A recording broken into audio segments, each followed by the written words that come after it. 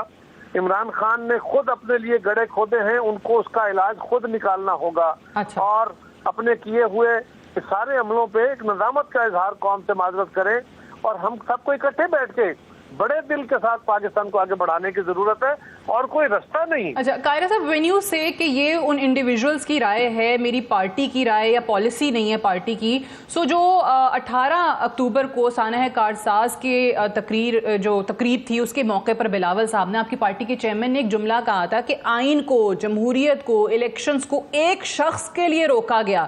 تو are you telling me کہ ان کا اشارہ نواز شریف صاحب کی طرف نہیں تھا؟ اب پہلی گزارش یہ ہے کہ وہ میرے ساتھی بڑے سینئر ہیں, تنظیم کا حصہ ہیں. حسن مرتضیٰ صاحب پنجاب کے سیکرٹری ہیں, راجہ صاحب صدر ہیں, میجر بخاری صاحب اور خورشید شاہ صاحب, یہ سب ان کی اپنی آراء ہے بالکل, اور قابل احترام ہے. ہمیشہ تو بلاول نے کہا ہے ہوتی ہیں جو میٹنگز کے بعد کسی اعلامیے کی صورت میں یا پریس کانفرنس کی صورت میں آئیں, وہ ایک اور صورت ہوتی ہے. جہاں تک یہ صرف مجھے سے انکار نہیں ہے, میں ان کی رائے سے اختلاف نہیں کر رہا. جہاں تک بلاول صاحب کی سٹیٹمنٹ کا تعلق ہے, انہوں نے یہ کہا کہ اس ملک کے آئین کو, الیکشن کو ایک شخص کے لیے روکا گیا. وہ ریفرنس یہ ہے کہ وہ تو 90 دن کے انتخاب کی بات کر رہے تھے. ہم تو کہہ رہے تھے کہ جی 90 دن میں انتخاب کرانے چاہیے اسمبلی ختم ہونے کے بعد. اور اگر یہ انتخاب نہیں کرائے گئے, اور فرض کرو یہ ہے کہ جی میاں صاحب کی وجہ سے, تو پھر میاں صاحب آ گئے, انہوں نے کہا میں ان کو ویلکم کرتا ہوں, لیکن دیر آئے درست آئے, ان کو پہلے آ جانا چاہیے تھا. لیکن اب وہ تشریف لے آئے ہیں, تو اب الیکشن کمیشن کو شیڈول دینا چاہیے. ٹھیک ہے, یہ تو میرے خیال سے ابھی دبئی ایئرپورٹ پہ بھی انہوں نے بات کی تھی. انہوں نے کہا الیکشن کمیشن کا کام ہے, الیکشن کمیشن جو چاہے گا جب چاہے گا. obviously ابھی انہوں نے کہا مردم شماری ہوئی ہے. جی میں اسی حوالے سے بتا رہی ہوں. جی قاہرہ صاحب, میں اسی حوالے سے بتا رہی ہوں کہ میاں صاحب نے کہا کہ جناب مردم شماری ہوئی ہے, تو ابھی تو حلقہ بندیاں ہونی ہیں, تو وہ 90 دن والی کہانی تو بھی نظر نہیں آ رہی. دیکھیے مسئلہ میرا میاں صاحب سے نہیں ہے, نہ میں میاں صاحب سے مطالبہ کر سکتا ہوں. میاں صاحب نے تبھی خود اپنے کیسز لڑ کے اپنے آپ کو کلیئر کرنا ہے. ان کی جماعت حکومت میں نہیں ہے, میرا ان سے مطالبہ نہیں ہے.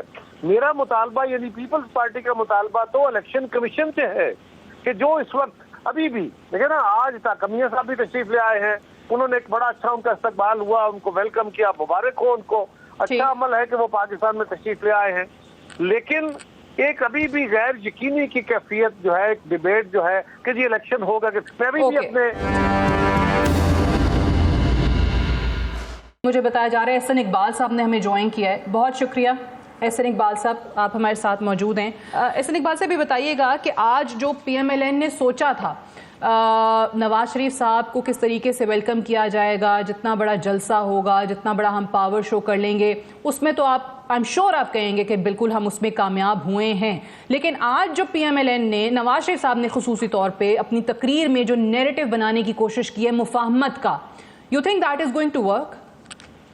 دیکھیے, سب سے پہلی بات تو یہ ہے کہ آج نواز شریف صاحب کے آمد پر جو ان کا استقبال ہوا ہے, وہ اس بات کا ثبوت ہے کہ قوم ان کے بیانیے کو, قوم ان کی سیاست کو, اور قوم ان کے ویژن کو آج پہلے سے زیادہ سپورٹ کر رہی ہے. کیونکہ پاکستان کو جب ان سے چھینا گیا تو ان سالوں میں پاکستان میں جو ابتری ہوئی ہے وہ ان کا میسج زیادہ ریلیونٹ ہو گیا ہے. انہوں نے جو بات کی ہے, میں سمجھتا ہوں کہ وہ 40 سال کا انہوں نے کہا کہ میں نچوڑ بتا رہا ہوں کہ جب تک ہم سب مل کر کام نہیں کریں گے اس وقت تک ملک آگے نہیں چلے گا. اگر ہم نے رسہ کشی کے اندر وقت ضائع کیا تو شاید اس کی اب ہمارے پاس گنجائش نہیں ہے. اور انہوں نے بہت اہم بات کی ہے کہ آئین ہمارا ایک ریفرنس پوائنٹ ہے. آئین کے مطابق تمام اداروں کو اور تمام ریاست کے ستونوں کو مل کر کام کرنا چاہیے تاکہ ہم پاکستان کو معاشی گرداب سے نکالیں. اور انہوں نے ایک نئے سفر کے آغاز کرنے کا عزم کا اظہار کیا ہے, اور میں سمجھتا ہوں کہ وقت کی ضرورت ہے کہ ہم پاکستان کی معیشت کو مضبوط کرنے کے لیے پوری قوم کو متحرک کریں. اب ہم یہ سمجھیں کہ جس طرح انہوں نے کہا کہ مفاہمت وہ چاہتے ہیں, میں بالکل کوئی بدلہ انتقام کا خواہش مند نہیں ہوں. جنرل باجوہ, جنرل فیض کا نام لے کے جو ان کے خلاف کارروائی کا مطالبہ وہ کرتے تھے, تو کیا نواز شریف صاحب پی ایم ایل این اس مطالبے سے اب دستبردار ہو گئے؟ دیکھیے, میں آپ کو اس کی مثال ایسے دوں گا کہ جب کسی گھر میں آگ لگی ہو تو اس وقت سب کی ڈیوٹی یہ ہوتی ہے اور سب کا فرض یہ ہے کہ وہ اپنے حصے کی پانی کی بالٹی لے کر اس آگ کو بجھائیں. جب آگ لگی ہو اور آپ اگر اس وقت آپس میں لڑائی میں لگ جائیں کہ یہ آگ کس نے لگائی, کون اس کا ذمہ دار ہے, تو وہ آگ سب کو جلا کے راکھ کر دیتی ہے. تو اس وقت ملک جس معاشی گرداب میں پھنسا ہوا ہے, یہ وقت ہے جب سب مل کر کام کریں. اور انہوں نے یہی بات کہی ہے کہ جو ماضی کی غلطیاں ہیں ہمیں ان سے سبق سیکھنا چاہیے. اور جب بھی انہوں نے کہا کہ ہم نے 1990 میں پاکستان کی ترقی کا سفر شروع کیا, ڈسرپٹ کیا گیا, 2013 سے 17 تک ترقی کا سفر شروع کیا, اس کو ڈسرپٹ کیا گیا, تو یہی میسج تھا سب کے لیے کہ اب ہمیں اس کھیل سے نکلنا چاہیے اور سب کو مل کر ملک کو مضبوط کرنے کے لیے کام کرنا چاہیے, اور اسی میں ہماری کامیابی ہے. ٹھیک ہے. اچھا, احسن اقبال صاحب, یہ بات بالکل صحیح ہے. آج نواز شریف صاحب نے بہت ساری ایسی باتیں کی ہیں, میں بار بار اپنی ٹرانسمیشن میں, اپنے انالیسز میں بھی ہم یہی بات کر رہے ہیں کہ وہ تلخ حقائق ہیں اس ملک کے.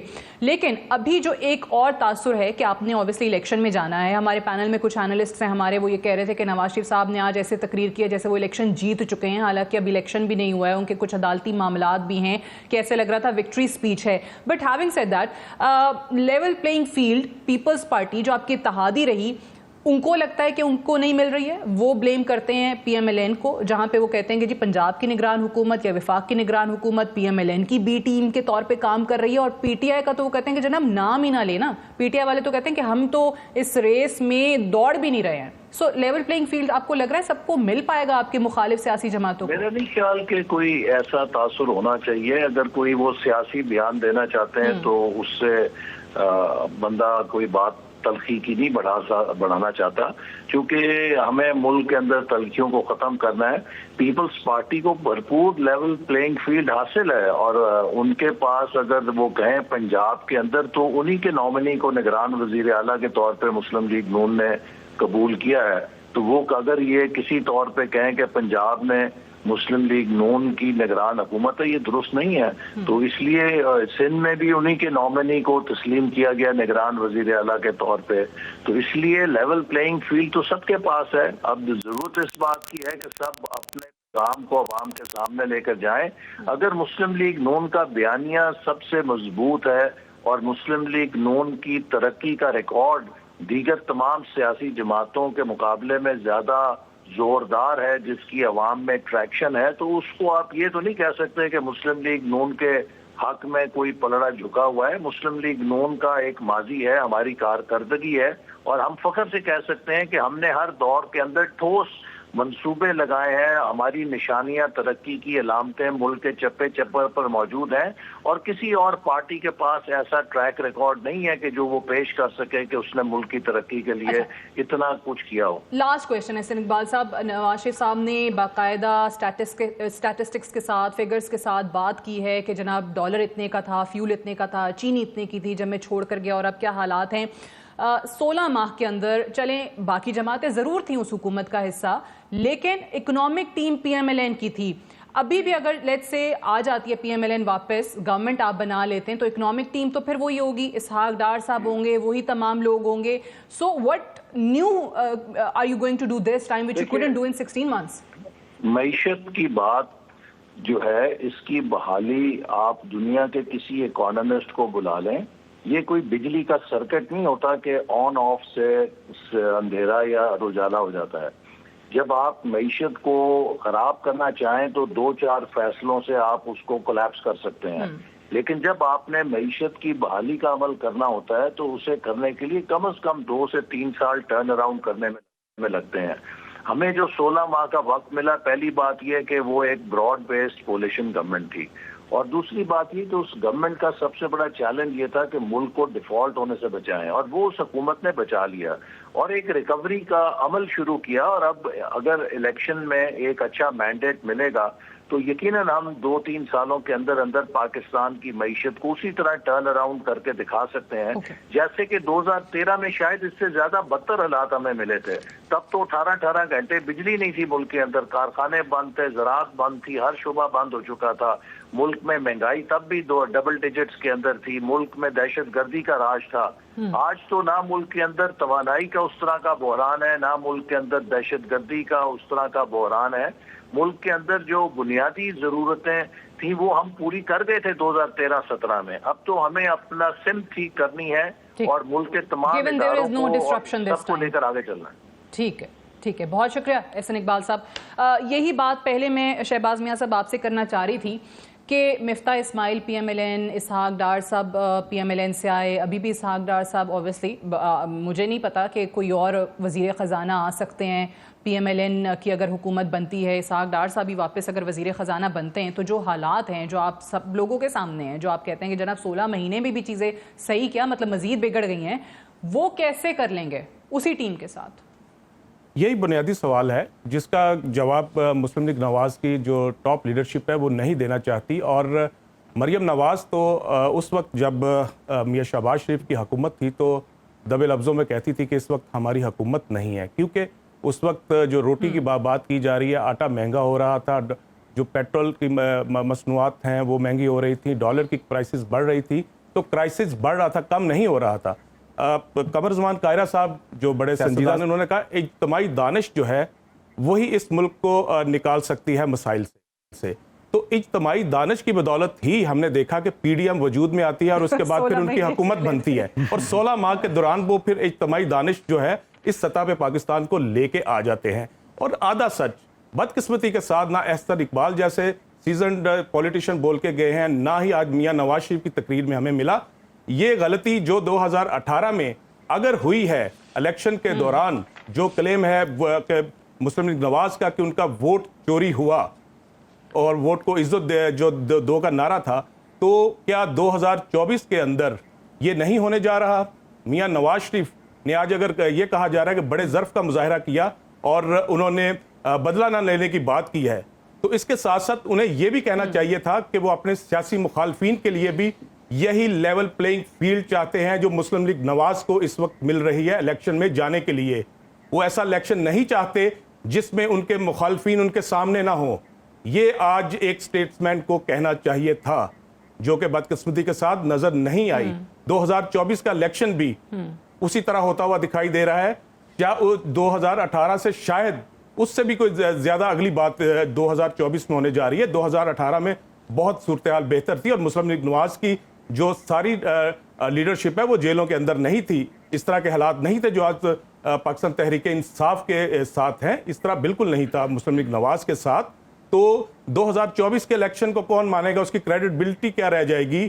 کیا پلے رہ جائے گا مسلم لیگ نواز کی حکومت اگر بنتی ہے تو اس کے بعد پھر 5 سال بعد ہمیں پتہ چلے گا اس ملک کا المیہ ہے. جی تو میاں نواز شریف پورا سچ بولتے کہ 2018 میں ان کے ساتھ کیا ہوا جو وہ 3 سال تک کہتے رہے، لیکن وہ اب نہیں بولتے کیونکہ وہ کمپرومائز کر کے آئے ہیں، اور صرف اسی طرح کا کمپرومائز جس طرح پی ڈی ایم کی حکومت بنانے کے لیے کیا گیا تھا. اور اس کے بعد آج پھر ہم دیکھتے ہیں کہ مسلم لیگ نواز بھی پھر وہی کر رہی ہے. لیکن بدقسمتی کے ساتھ یہ پاکستان کے مسائل کا حل نہیں ہوگا، یہ دیرپا سیاسی حل نہیں ہے. اور جو کہا جا رہا ہے کہ پاکستان کے جو مسائل اس قدر بڑھ چکے ہیں کہ اس میں جو ہے تمام سیاسی جماعتوں کو مل کے چلنا ہوگا، تبھی پاکستان کے آئینی بحران بھی ختم ہو سکتے ہیں اور معاشی بحران بھی ختم ہو سکتے ہیں. بالکل ٹھیک ہے. یہی ہم بات کر رہے ہیں کہ آپ جو ہے اس کا کیا لاہ عمل ہے آپ کے پاس؟ ایسی کون سی اسٹریٹجی ہے، ایسی کون سی تمام سیاسی جماعتوں نے تدبیر اختیار کر لی ہے کہ آئندہ کے لیے یہ والی چیز ایٹ لیسٹ رک جائے کہ جناب ہارنے والی جماعت سڑکوں پر آ کر احتجاج کری ہو؟ بیرسٹر احتشام صاحب، آپ کا ذرا اس پہ پوائنٹ آف ویو چاہتے ہوں.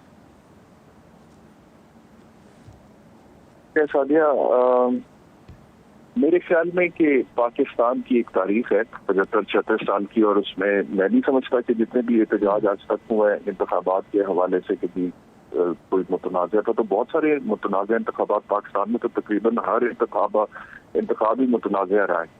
تو اب میرے خیال میں اس میں صرف سیاستدانوں کی میچورٹی کے علاوہ کچھ اور عناصر کا عمل دخل بھی ہے، اور وہ وقت کے ساتھ ہی ارتقاء کا عمل جیسے جیسے آگے بڑھے گا، جمہوریت مضبوط ہوگی، ویسے ویسے وہ معاملات بھی ٹھیک ہوں گے. یہ ایکسپیکٹ کرنا یا امید کرنا کہ انتخاب میں کوئی دھاندلی ہو اور سیاستدان اس کے اوپر کوئی احتجاج ہی نہ کرے، میرے خیال میں وہ بھی مناسب نہیں ہے. اور یہ کہنا کہ جی اور یہ بات بھی غلط ہے کہ سیاستدان ہر چیز کو ہی متنازع بنا دے. تو there has to be a balance I suppose. اور اس بیلنس کو آگے لے کے چلنے کی ضرورت ہے. دھاندلی نہ ہو ایٹ لیسٹ. جی فرمائیے. اس کا کوئی حل یعنی ہماری سیاسی جماعتیں نہیں نکال سکیں آپ کہہ رہے ہیں؟ میں یہ کہہ رہا ہوں کہ سسٹم کو نکالنا پڑے گا Sadia. It's not just about the political parties. ان کی ایک کیپیسٹی ہے, اس کیپیسٹی سے آگے یہ نہیں جا سکتے ہیں. مطلب کہ ان کی بھی ایک لمیٹڈ کیپیسٹی ہے نا. It is about the state, اور اس میں تمام اداروں کا عمل دخل بہت ضروری ہے, اور اس کے لیے مجموعی طور پر ایک ایفرٹ کی ضرورت ہے. کچھ معاملات کو طے کرنے کی ضرورت ہے, کچھ چیزوں کو سیٹل کر کے اس کے مطابق ایک اسٹریٹجی بنا کے آگے بڑھنے کی ضرورت ہے. ابھی پرابلم یہ ہے کہ ہمارے آپس کے اختلافات اتنے زیادہ ہے, پولرائزیشن اتنی زیادہ ہے, سیاسی تقسیم اتنی زیادہ ہے کہ ہم تو ایک دوسرے سے ہاتھ ملانے کے روادار نہیں ہیں, ایک دوسرے کی شکل دیکھنے کے روادار نہیں. آج میاں صاحب نے اپنی تقریر میں کتنی دفعہ کہا ہے کہ میں کوئی بدلے کی انتقام کے ساتھ واپس نہیں آیا. بٹ دا پوائنٹ از, جو ابھی آپ اس ٹرانسمیشن میں بھی تھوڑی دیر پہلے ڈسکشن ہو رہی تھی کہ یہ کس کو کہہ رہے ہیں. کیا یہ صرف ایک سائڈ کو کہہ رہے ہیں اور اپنے سیاسی حریف کے حوالے سے معاملات ویسے ہی آگے چلیں گے؟ تو بدقسمتی یہ ہے کہ ہماری جو سسٹم ہے نا جی, وہ ایک وشس سرکل میں چل رہا ہے, اور ہمارے پولیٹیشینس اس میں ساتھ چل رہے ہیں. دے ڈو ناٹ مائنڈ, کیونکہ ان کی زندگیاں کافی حد تک کمفرٹیبل ہیں. فرق پڑتا ہے عوام کو. کچھ دیر کے لیے سیاستدانوں پہ سختیاں آتی ہیں, لیکن اس کے بعد پھر وہ کمپنسیٹ بھی ہو جاتے ہیں. آج میاں نواز شریف صاحب کافی حد تک کمپنسیٹ ہو گئے ہیں. آپ نے مریم نواز صاحبہ کا چہرہ دیکھا ہوگا, میاں نواز شریف کی باڈی لینگویج دیکھی ہوگی تقریر کرنے سے پہلے, تو آج وہ ایک فاتح کی تھی. اور سیاسی طور پہ درست بات ہے کہ پولیٹیکلی تو ان کی جو پاور پالیٹکس کی ڈائنامکس ہے اس کے مطابق ان کی فتح تو آج ہوئی ہے. ان کے سیاسی حریف جیل میں ہے, وہ جلسہ کر رہے ہیں. ایک ٹائم تھا کہ میاں نواز شریف کے اوپر یہ وقت تھا اور چیئرمین پی ٹی آئی جلسہ کر رہے تھے, تو وہ ٹیبلز ہیو ٹرنڈ, اس میں کوئی شک نہیں ہے. تو سیاستدان سخت وقت دیکھتے ہیں, لیکن اس کے بعد ایک چیز اس پہ میں چاہوں گی آپ سب بات کریں. بالکل ٹھیک ہے, ایک چیز پہ ضرور میں عدنان عادل صاحب سے شروع کر لیتی ہوں کہ ہماری بدقسمتی اس ملک کی جو سیاسی تاریخ رہی ہے, وہ تمام خود کو آج جمہوری جماعتیں کہلانے والی, جتنے پی ایم ایل این ہو, پی ٹی آئی ہو, جو بھی ہو, آپ کہیں نہ کہیں دیکھتے ہیں کہ کسی کی اشیرباد پر ہی آپ ہمیشہ سے بنتے بھی رہیں. چاہے جنرل جیلانی سے شروع ہوا سلسلہ پی ایم ایل این کا, یا پھر اس طرف دیکھ لیجئے جنرل ظہیر الاسلام ہو گئے, جنرل شجاع پاشا ہو گئے, بعد میں کس طریقے سے لوگوں کو پی ٹی آئی بنانے کے لیے, ایون اوورسیز پاکستانیز کی جب ہم بات کر رہے ہوتے ہیں تو آپ کے جو وہاں پہ مشنز ہیں ان کو کس طریقے سے ایکٹیویٹ کیا گیا ہر دور کے اندر. عدنان عادل صاحب, دیکھیں جب سیاسی جماعت کو یہ لگ رہا ہو کہ آپ کے پاس ادارے کی سپورٹ ہے تو سب کچھ صحیح ہو جاتا ہے, انصاف کے مطابق ہر چیز چل رہی ہوتی ہے کیونکہ آپ کو لگتا ہے کہ آپ یہ ڈیزرو کرتے ہیں.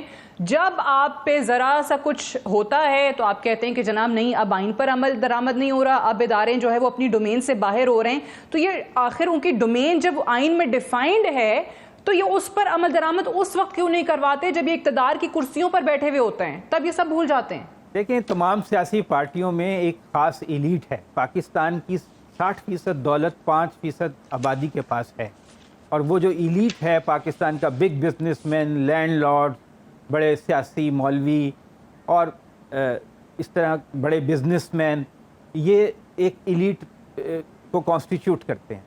تمام سیاسی پارٹیوں میں یہ بکھرے ہوئے ہیں. کبھی ان کی آپس کی لڑائی ہوتی رہتی ہے, عوام کو بیوقوف بنانے کے لیے یہ آدھا سچ بولتے ہیں. کوئی یہ کہتا ہے کہ میں نے دیکھیں جی موٹر ویز بنا دی, لیکن کتنا قرضہ چڑھا دیا یہ نہیں بتاتا. اسی طرح آپ جو آج وہ کہہ رہے تھے کہ میں نے جی دیکھیں پٹرول جو تھا وہ اتنا میرے دور میں 60 روپے تھا, اب اتنا ہو گیا. ابھی مشرف کے دور میں تو 37 روپے تھا. آپ اس سے بھی پھر کمپیریزن کریں. بھٹو صاحب کو بھی تو ایوب خان نے بنایا تھا نا, ایوب خان کے وزیر تھے وہ. تو بات یہ ہے کہ پاکستان ہے نیشنل سیکیورٹی اسٹیٹ. پاکستان میں جب تک ریاست کے جو ادارے ہیں ان کا رول کم نہیں ہوگا, اور یہ کوئی والنٹریلی اپنی اختیار چھوڑتا نہیں ہے, والنٹریلی کوئی بھی پاور نہیں چھوڑتا. پاکستان کی مڈل کلاس گرو کر رہی ہے اس وقت. 20% پاکستان کی جو پاپولیشن ہے وہ مڈل کلاس ہے. ٹک ٹاک جو ہے دیہات تک چلا گیا ہے. جو پینیٹریشن ہے کمیونیکیشن کی وہ بہت زیادہ ہو گئی ہے. ملک میں 18 کروڑ لوگوں کے پاس موبائل فون ہے. یہ جو ڈائنامکس چینج ہو رہی ہے، اور 1 کروڑ پاکستانی اوورسیز ہیں جو باہر سے بیٹھ کے پاکستان کے پالیٹکس کو انفلوئنس کر رہے ہیں. آبادی جو ہے 25 کروڑ ہو گئی ہے، جب پاکستان بنا تھا 3.5 سوا 3 کروڑ کے درمیان. تو یہ جو ڈائنامکس ہے یہ ایک پاکستان کی ایجوکیٹڈ مڈل کلاس کا کلیش ہے پاکستان کی ٹریڈیشنل ایلیٹ سے، جس کے پاس اصل میں اقتدار ہے اور وہ مختلف پارٹیوں میں بٹی ہوئی ہے. جب یہ تضاد جب تک حل نہیں ہوگا، پاکستان کے جو پڑھے لکھے تعلیم یافتہ لوگ ہیں وہ ایک خاص طرح کا پاکستان چاہتے ہیں، میرٹ پہ پاکستان چاہتے ہیں. وہ چاہتے ہیں کرپشن کم سے کم ہو، پاکستان جو ہے وہاں انڈسٹریل ترقی ہو، روزگار ہو. جبکہ جو ایلیٹ ہے ان کے تمام مفادات کو اب بھی تحفظ حاصل ہے، ان کے لیے کوئی مسئلہ نہیں ہے. تو یہ جو بہت سمپلسٹک بات ہے کہ جی سیاستدان مل کے بیٹھ جائیں. وہ جو ایلیٹ کلاس ہے تمام سیاستدانوں میں، آپ کہہ رہے ہیں تمام سیاسی جماعتوں میں ایکسکیوز می، وہ بٹے ہوئے ہیں اور انہی کو ہر دور میں جو ہے وہ فائدہ ہوتا ہے. جی بالکل، اور وہ نہیں چاہتے کہ کسی طریقے سے بھی جو ڈومینز ڈیفائنڈ ہیں. جی، اور جب تک یہ جو پاکستان کی نئی بڈنگ مڈل کلاس ہے، جو ایمرجنگ مڈل کلاس ہے، اس کی ایک تحریک چلی تھی جو کہ تحریک انصاف تھی، لیکن وہ کمپرومائز ہوئی، اس میں بھی الیکٹیبلز آ گئے، اس میں بھی لوکل انفلوئنشلز آ گئے، ایگزیکٹلی، اور پھر وہ اپنے اصل ایجنڈے سے ہٹ گئی. تو اب یہ جو ٹھیک ہے، مجھے یاد ہے جب یہ جب اوبیسلی تحریک انصاف کی ہم بات کر رہے ہیں، سو اس وقت جب نئی جماعت بنی، ایک لوگوں میں جوش تھا، ایک ولولہ تھا، پھر ادھر ادھر سے جب لوگوں کو انہی وہ کیا کہیں سیاست میں، وہ میں کہنا نہیں چاہ رہی ہوں، انہی لوگوں کو جو ہے وہ کسی طریقے سے توڑ تاڑ کے جو ہے وہ پاکستان تحریک انصاف میں شامل کیا گیا، اور جن کے خلاف ایک نظریاتی بیانات جو تھے وہ چیئرمین پی ٹی آئی کے آن ریکارڈ تھے. رانا مبشر صاحب، یہ جو میں بات کری تھی عدنان صاحب سے، اسی کو میں آگے بڑھانا چاہتی ہوں، کیونکہ یہ ہماری سیاست کا، ہمارے ملک کی تاریخ کا ایک بڑا ہی المیہ رہا ہے ہمیشہ سے.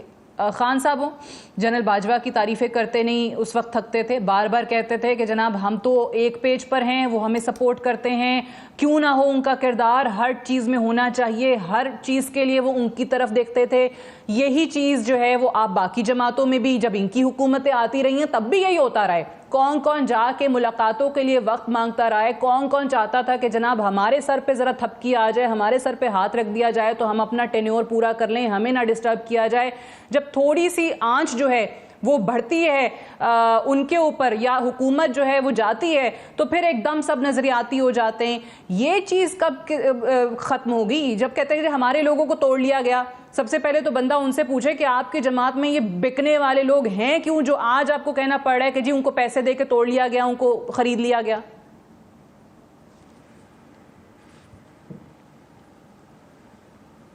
رانا مبشر صاحب، لگتا ہے وہ ہمارے ساتھ نہیں ہیں. دیکھیں اس وقت بات یہ ہے سمپل سی ہے. دیکھیں یہی politician, not all of them but majority of them, majority politicians ایسے بھی رہے ہیں جو کہ آئی ایس آئی کے آفیسز کے باہر، ایم آئی کے آفیسز کے باہر جا کے ان کی گاڑیوں کی لائنیں لگتی کوئی جاتے تھے Thank you very much for saying that. کھل کے بات کرنے کا شکریہ ادا کیا. رانا صاحب نے چکواؤ آفیسرز کا نام بھی بتا کے تو وہ جا کے لائنیں لگا کے کھڑے ہو جاتے تھے اور ان کو جا کے کہتے تھے جی تسی آ جاؤ، ٹھیک ہے. یا سانو پھر ایک اور فیز آ گیا جس میں وہ کہتے تھے جا کے پولیٹیشین کی جناب سانو لے کے آؤ، اسی جناب اس سے بڑا جناب میریکلز ہم آپ کو دکھائیں گے کہ ہم آ کے یہ کر دیں گے، وہ کر دیں گے، یا جیسے آپ کہیں گے ویسے کر دیں گے. سو وہ ڈپینڈنٹ رہے ہیں، ہمیشہ رہے ہیں. اور ٹو بی ویری آنیسٹ، ایک بڑا چھوٹا سا اگزامپل ہے کہ ایک دور میں جب بہت شور مچا تھا کہ فورن پالیسی جو ہے وہ پولیٹیشین بنائیں گے، کہ جناب یہ فوج کیوں بناتی ہے فورن پالیسی، ٹھیک ہے. تو فورن پالیسی کے چکر میں وہ پڑ جاتے تھے، کہتے تھے فورن پالیسی جو ہے فوج نہیں بنانی چاہیے فوج کو، اور یہ پولیٹیشین خود بنائیں گے. آج بھی وہ آرکائیو میں ساری چیزیں وہ محفوظ ہیں اور اس کو دیکھا جا سکتا ہے. سینٹ کے آرکائیو میں ہو گیا، نیشنل اسمبلی کے آرکائیو میں ہو گئے، چیئرمین سینٹ نے اور اسپیکر نیشنل اسمبلی نے کریم نکال کے دی، اور اس میں یہ کیانی صاحب اس وقت چیف آف آرمی اسٹاف تھے، general Pasha was DG ISI at that آئی ایٹ دیٹ ٹائم، اور وہ انہوں نے جو ان پٹ دی ہے اگر وہ آپ ساتھیات جا کے دیکھ لیں، پڑھ لیں، تو وہ میرے خیال میں I am not talking about O level, matric کے جو بچے بچیاں ہیں نا، وہ اس سے بھی بری حالت تھی. وہ جو انپٹ دی گئی تھی فورن پالیسی کی. حالانکہ اس سے پہلے ان کو بریف بھی کیا گیا تھا, ان کو بتایا بھی گیا تھا کہ this is how the foreign policy is made and these are the interest جو واچ کیے جاتے ہیں, اس طرح فورن پالیسی بنتی ہے. سو وہ اگر اس میں کیپیسٹی انہینسمنٹ جو ہے وہ میں نے تو نہیں کرنی, آپ نے تو نہیں کرنی, وہ تو انہوں نے خود اپنی کیپیسٹی انہینس کرنی تھی نا پولیٹیشینز نے.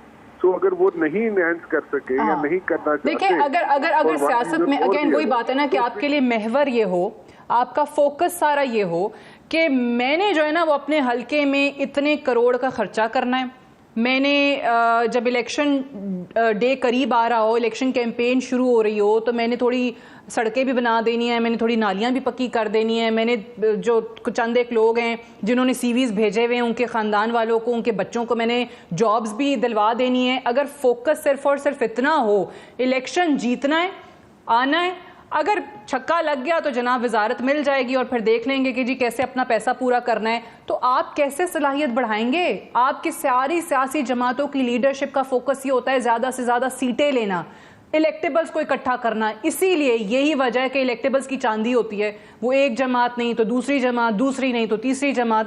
آن that note I am sorry, مجھے ٹرانسمیشن یہیں پہ کلوز کرنی پڑے گی, but I have to thank Adnan Adil, Shahbaz Mian, Habib Akram, barrister Ehtesham, Rana Mubashir, کسی کا نام بھول گئی ہوں تو معذرت. Unfortunately I have to close the segment. Thank you very much. خدا حافظ.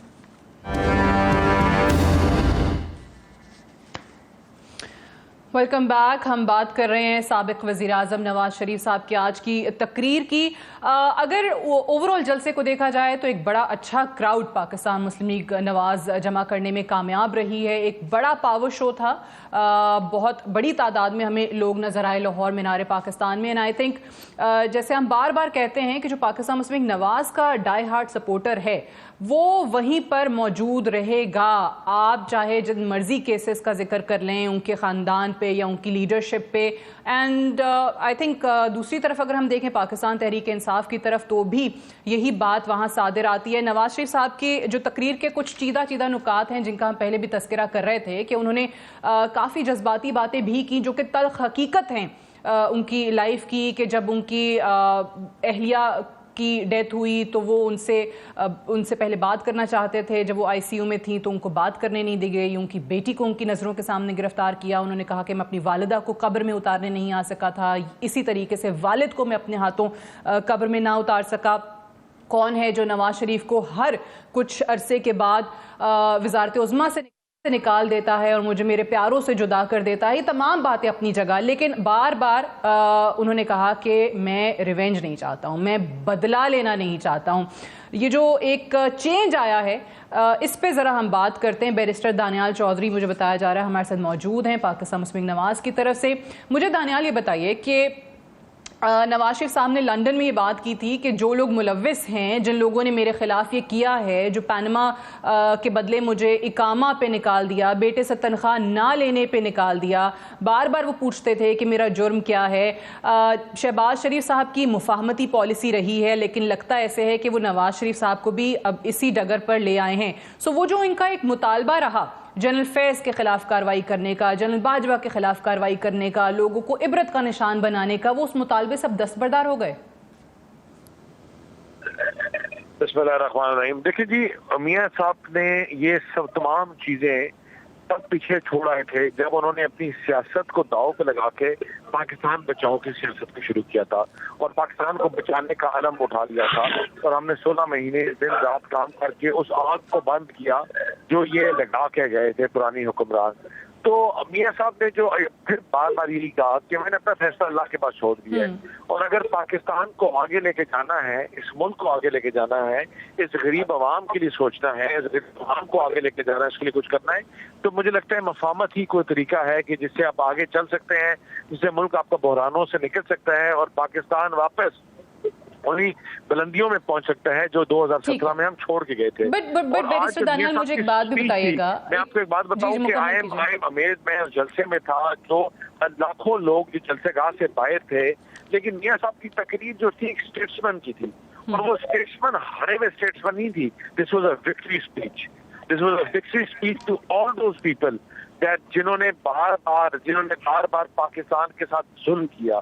یہ ان لوگوں کی تقریر تھی جنہوں نے پاکستان کو کمزور کیا، یہ ان لوگوں کی تقریر تھی جنہوں نے پاکستان کو کھوکھلا کرنے کی کچھ کوشش کی، اور آج پاکستان کی عوام جیتی ہے، اور انشاءاللہ میاں نواز شریف یہ پاکستان کی ترقی کا علم پھر اٹھائیں گے، اور ہم 2/3 اکثریت سے آگے پاکستان کی تعمیر اور ترقی کا کام پھر وہاں سے شروع کریں گے جہاں ہم 2017 میں چھوڑ کے گئے تھے۔ اچھا مجھے ایک بات بتائیے، ٹھیک ہے اچھی بات ہے، بہت اچھی چیزیں کی آپ نے کہا، وہ مفاہمت والی بات ہونی چاہیے، and especially when he says کہ میری 40 سال کی سیاست کا نچوڑ یہ ہے کہ آئین پر عمل درآمد کرنے کے لیے تمام ریاستی اداروں کو مل کر کام کرنا پڑے گا اگر ہم ملک کی ترقی چاہتے ہیں۔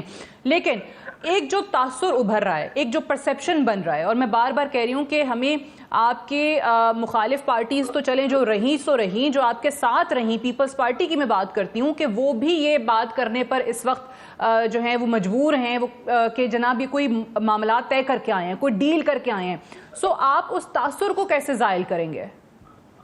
دیکھیے جی، ہم نے کس سے معاملات اور کیوں، ہم نے تو اپنی جیلیں کاٹ کے آئے، ہم نے اپنے جو سزائیں کاٹی تھی کاٹ لی، اب پاکستان وہاں پہنچ گیا ہے کہ اپنے ارد گرد آپ نظر تو دوڑائیں، آپ کو ایسی ٹیم کس کے پاس ملتی ہے کہ آپ کو ایسا لیڈر کون سا نظر آتا ہے جو ایکسپیرینس ہے، جسے ملک کو بحرانوں سے نکالا ہے اور بار بار نکالا ہے، ایک دفعہ نہیں، وہ ٹیم میاں نواز شریف کے علاوہ کسی کے پاس ہے نہیں، اور اگر میاں نواز شریف کے پاس وہ ٹیم ہے اور وہی بار بار پاکستان کو نکالنے کا ایکسپیرینس ہے اس مشکل سے جو آج پاکستان کو چاہیے، اور تمام جماعتیں جو ہیں وہ یہ کہہ سکتی ہیں ہم نے کر دیں گے، کہیں ہیں 2 کروڑ 2,000 کروڑ لے آئیں گے، لیکن آپ ہمارا ٹریک ریکارڈ اٹھائیں، ہمیں جب بحران میں یہ ملک ملا ہم نے اس کو اللہ تعالیٰ کی مدد سے اس کو واپس ٹھیک کیا، اس کی واپس تعمیر کی، اور اسی ٹرسٹ کی وجہ سے آج میاں نواز شریف واپس آئے ہیں، اور پاکستان کے جتنے ادارے ہیں، پاکستان کے جتنے انسٹیٹیوشنز ہیں، پاکستان کی عوام ہے، اور وہ سمجھتی ہے کہ اگر کوئی بندہ پاکستان کو ری بلڈ کر سکتا ہے،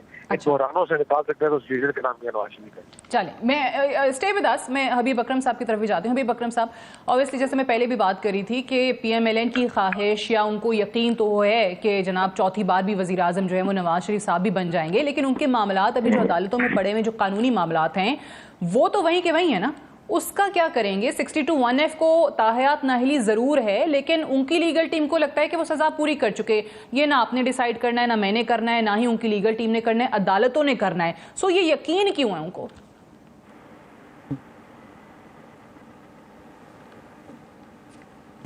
ہر وہ چیز درست ہو صاحب یا پی ایم ایل این درست سمجھے گے، اس وقت دستور کی وہ تشریح ٹھیک سمجھی جائے گی جو جناب نواز شریف صاحب فرمائیں گے، کیونکہ جناب نواز شریف صاحب نے ابھی جو سپیچ کی ہے جس پر ہم بات کر رہے ہیں وہ ایک جیتے ہوئے آدمی کی سپیچ ہے۔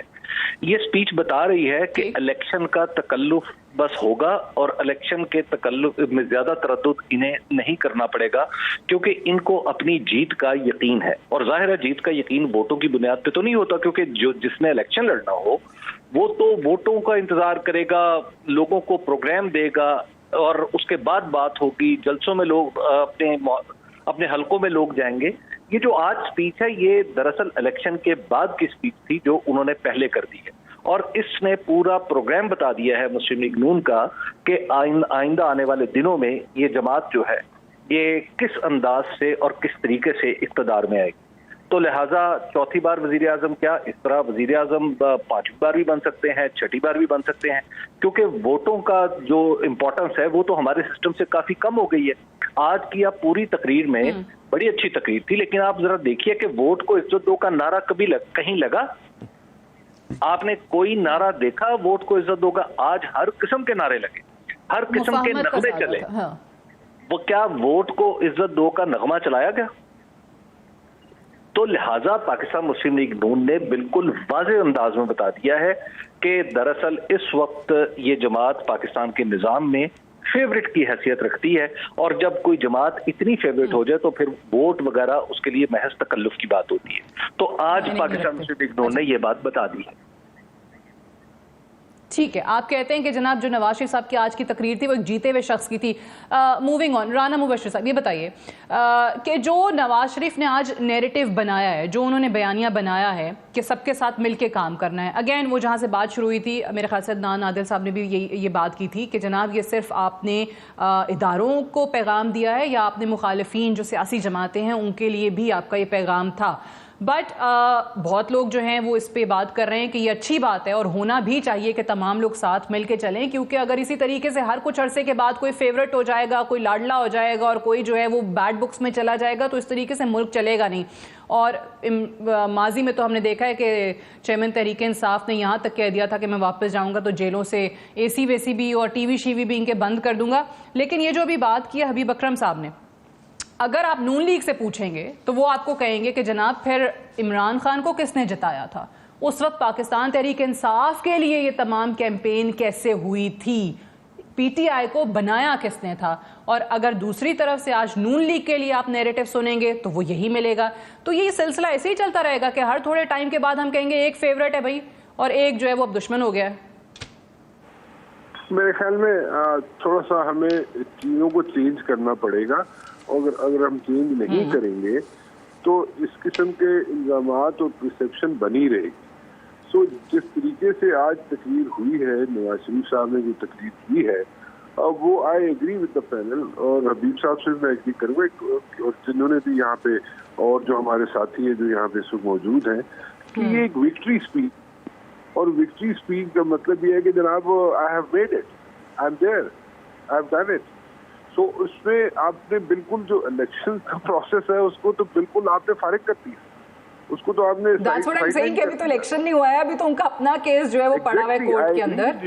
I agree with you. You are absolutely right. ابھی تو الیکشن ہوا نہیں، ابھی تو کچھ ہوئے نہیں.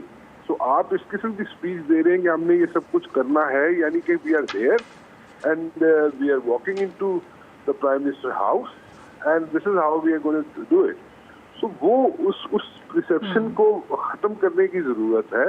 ایک پروسیس کو اگر آپ بتائیں گے کہ جناب دس از دا پروسیس، ایک لیگل پروسیس ہے، اس کو ہم نے پہلے ختم کرنا ہے، اس کو ہم نے ٹیک کیئر کرنا ہے، پھر ہم نے الیکشن کی طرف جانا ہے. That's how we gonna make it. وہ جو پرسیپشن اگر آپ دینے کی کوشش کی گئی ہے آج، وہ it's gonna be a futile exercise going for election. This is I agree with you, you are 200% right. تو اس کو ختم کرنے کی ضرورت ہے کہ آپ یہ تعصب کو تو ختم کریں. جی بالکل، اس کو پرسیپشن کو ختم کرنا پڑے گا، نہیں تو پھر الیکشن مت کرائیں، اسی طرح واک اوور دے دیں. اچھا اب اس تاثر کو ختم کرنے کی صورت کیا ہے میاں شہباز؟ اس کو ختم کرنے کی صورت صرف ایک ہے کہ آپ بتائیں کہ جی یہ ہمارا پلان ہے، اف وی میک اٹ تو this is how we are going to do it. اور پھر آپ جسٹیفکیشن جو ہے نا وہ مت دیں کہ 16 مہینے میں کیا ہوا تھا کیا نہیں ہوا تھا. نہیں، اس کو آگے چلیں، اس کو بتائیں کہ بھائی ہم نے جو غلطیاں ہوئی وہ یہ ہوئی، اور 16 مہینوں میں بھی جو غلطیاں ہوئی obviously اس کے بعد آپ یہ نہیں کہہ سکتے کہ جناب وہ صرف پی ایم ایل این کی حکومت نہیں تھی، اس میں تو اور بھی ہمارے ساتھ بہت سیاسی جماعتیں بیٹھی ہوئی تھی. You can't get away with it. وہ کس کی ہوگی؟ آگے بھی تو اسی طرح ہوگی نا. آگے بھی تو جو لوگ آپ کو لگ رہا ہے کہ آگے بھی تمام جماعتوں کو ساتھ لے کے چل رہے ہوں گے. اب وہ سب کو ساتھ لے کے چلیں گے آپ، تو اگر ان کو بھی ساتھ لے کے چلیں گے پھر آپ 5 سال بعد بولیں گے کہ جناب ہماری تو صرف حکومت نہیں تھی.